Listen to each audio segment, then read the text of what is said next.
Mutungamiri wemauto Zimbabwe seArmy Commander General Anselm Nhamo Sanyatwe aiwa voacuziwa vachinzi vanga vari linked pakuurayiwa kwakaitwa vanhu mugore ra2018 vanhu pavaita maprotest after maelections. Ashiperi mushe muri yeZimbabwe vonzi ndo vakamobiliza ndo vakatuma kuti aiwa vanhu vashudhiwe uye nokuurayiwa kwevanhu. Saka ndapinda mashoko abuda nyogwa pana pamustudio 7 ndoti subscribe like otina on the bell icon.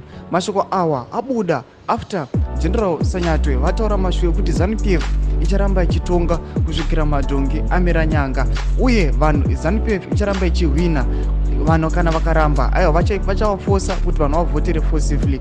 Tinoona kuti pastudio 7 vanyora vachiti Zimbabwe's Army Commander LT General Anselm Nhamo Sanyatwe connected to the 2018 killing of 6 protesters and citizens, vows military support for ZANU-PF's continuous rule. Critics argue this violates the constitution. Hashtag Zimbabwe protest, hashtag military interference. Mashoko vanhu vavaya vaposta the army vachita aiwa General Sanyatwe vanga vari directly linked pakuurayiwa kwemaprotesters kwakaitwa muna 2018 vachistopa kuti aiwa vanhu varige kuprotesta varige kubvisa mutungamiri wenyika. Tudze mafungiro enyu muri kudii pamusoro pemashoko abuda nyoko pamusoro paGeneral Sanyatwe pamusoro pespeech yavakapa iyo yakonzeresa kuti aiwa vanhu vabatikane. Tudze mafungiro enyu pinai mucomment section medu. Subscribe, kulike, chinontira on the bell icon.